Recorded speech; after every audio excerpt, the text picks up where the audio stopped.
32వ సర్గము. లక్ష్మణుడు కుపితుడైనందులకు సుగ్రీవుడు ఆందోళనపడుట. శ్రీరాముడు సుగ్రీవునకు చేసిన మహోపకారమును గుర్తు చేయిచు కృతజ్ఞతతో ఆ రఘువరునకు ప్రత్యుపకారము చేయమని హనుమంతుడు ఆ వానరరాజునకు హితవు పల్కుట. లక్ష్మణుడు కుపితుడైయున్నట్లు మంత్రుల సమక్షమున అంగదుడు చెప్పగా విని సుగ్రీవుడు భయముతో ఆసనము నుండి దిగ్గున లేచెను.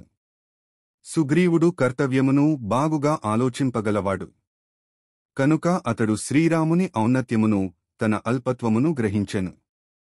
మంత్రాంగమును బాగుగా ఎరిగి దానిని చక్కగా నడుపుటలో సమర్థులైన మంత్రులతో అతడు ఇట్లు నుడివెను. నేను శ్రీరాముని తమ్ముడైన లక్ష్మణస్వామిని గూర్చి ఎప్పుడునూ పరుషముగా మాట్లాడియుండలేదు. ఆయనకు కించిత్తైనను అపకారమును చేసి ఎరుగను. ఇప్పుడు ఆ మహాత్ముడు నాపై క్రుద్ధుడగుటకు కారణమేమి? కుటిలాత్ములు, నా శత్రువులు, నాలో దోషములను వెదకెడివారు లేనిపోనివి కల్పించి లక్ష్మణునితో చెప్పియుండవచ్చును. మంత్రులారా, మీ బుద్ధిబలము మేరకు యుక్తియుక్తముగా ఆలోచించి లక్ష్మణుని మనస్సులోని ఆంతర్యమును గుర్తింపుడు. అప్పుడు అతని కోపకారణమో వాస్తవముగా తెలియగలదు. నాకు రామునివలనగాని లక్ష్మణునివలనగాని ఎట్టి భయమూ లేదుగదా? కాని మిత్రుని కారణ కోపము నాలో ఆందోళనను కలిగించుచున్నది. మిత్రుని సంపాదించుకొనుట సులభమే, కాని ఆ మైత్రిని నిలుపుకొనుట మాత్రము చాలా కష్టము. ఏలనన చిత్తములు చంచలములు కావున ఏ చిన్న సంఘటన వలననైనను ఆ మైత్రి దెబ్బతినవచ్చును.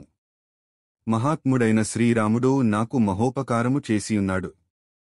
ఆ ప్రభువు వాలిని వధించి నన్ను కిష్కింధకు రాజును గావించినాడు. ఆయన వలననే నా భార్య నాకు దక్కినది, అద్భుతమైన సుఖములు అమరినవి. అట్టి సత్పురుషునకు ఏ చిన్న ప్రత్యుపకారమునూ చేయలేకపోవుచున్నాను. అందువలననే ఆ స్వామి అని నా భయమగుచున్నది. సుగ్రీవుడు ఇట్లు పలికిన పిమ్మట వానరులలో ప్రముఖుడైన హనుమంతుడు మంత్రులందరూ వినుచుండగా సుగ్రీవుని ముందు తన ఆలోచనలను ఇట్లు ప్రకటించెను. ఓ వానరరాజా, ఆ రామచంద్ర ప్రభువు చెలిమితో నీకొనర్చిన గొప్ప ఉపకారము ఎంతయుమేలైనది, ఎన్నడునూ మరచిపోరానిది. అది ఇప్పుడు నీ మనసులో మెదలుచుండుట ఏ విధముగనూ ఆశ్చర్యకరముగాదు. మహావీరుడైన శ్రీరాముడు లోకాపవాదము వచ్చునేమోయని భయపడక శ్రీరామునకు వాలి ఎట్టి అపకారమును చేయలేదు. అందువలన అతడు ఆ ప్రభువునకు శత్రువు కాడు. అట్టి స్థితిలో ఆ ప్రభువు తనకు శత్రువు కానివానిని చంపుట అన్యాయముగదా అని లోకము నిందించునేమోయని వెనుకాడక ఆ రఘువీరుడు వాలిని హతమార్చెను. నీకు ప్రీతిని గూర్చుటకై ఇంద్రునియంతటి పరాక్రమశాలియైన వాలిని హతమార్చెను.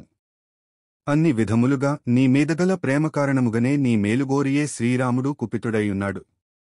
ఇందు ఏమాత్రమూ సంశయము లేదు. అందువలననే శుభలక్షణ సంపన్నుడైన తమ్ముడగు లక్ష్మణుని నీయొద్దకు పంపినాడు. బాగుగా వికసించిన పొన్నపూలతో ఏడాకుల అరటి చెట్లతో కలకలలాడుచూ ఆహ్లాదకరమైన శరత్కాలము రానేవచ్చినది. సమయజ్ఞులలో నీవు శ్రేష్ఠుడవేయనను సుఖలోలుడవై కాలాతీత విషయమును గుర్తించుటలేదు. మేఘములన్నీను తొలగిపోవుటచే ఆకాశము ఆహ్లాదకరముగా ఉన్నది. అందు గ్రహములు, నక్షత్రములు మిలమిలలాడుచున్నవి. నదులు, సరస్సులు నిర్మలమైన జలములతో ఇంపుగొల్పుచున్నవి. దిక్కులన్నీను ప్రసన్నముగా ఉన్నవి. ఓ వానరరాజా, సీతాన్వేషణమునకు ప్రయత్నింపవలసిన సమయము ఆసన్నమైనది. నీవు సుఖలోలుడవై ఈ విషయమును విస్మరించినట్లు తలంచి ఈ లక్ష్మణుడు ఇచ్చటికి వచ్చియున్నాడు. మహాత్ముడైన శ్రీరాముని భార్య అపహరణకు గురియైనది.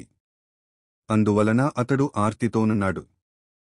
కావున అతడు ఆవేదనతో లక్ష్మణుని ద్వారా పంపిన వచనములు పరుషములుగానున్నను వాటిని నీవు ఓర్చుకునవలెను. బాధలలో ఉన్నవారు కఠినముగా పలికినను వాటిని పట్టించుకునరాదు.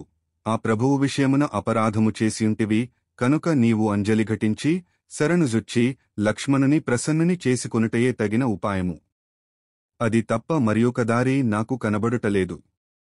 రాజు నియమించుకునిన మంత్రులు ఎల్లప్పుడునూ విధిగా అతని హితమును గోరియే పలుకుచుండవలెను. కనుక నేను నిర్భయముగా నా నిశ్చితాభిప్రాయమును కఠిన సత్యమును నుడువుచున్నాను. ఆ రామచంద్ర ప్రభువు నిజముగా క్రుద్ధుడైనచో కోదండమును, ధనుస్సును చేబూని దేవతలు, అసురులు, గంధర్వులు మున్నగువారితో గూడిన ఈ సమస్త జగత్తును తన వశములో నుంచుకొనగలడు.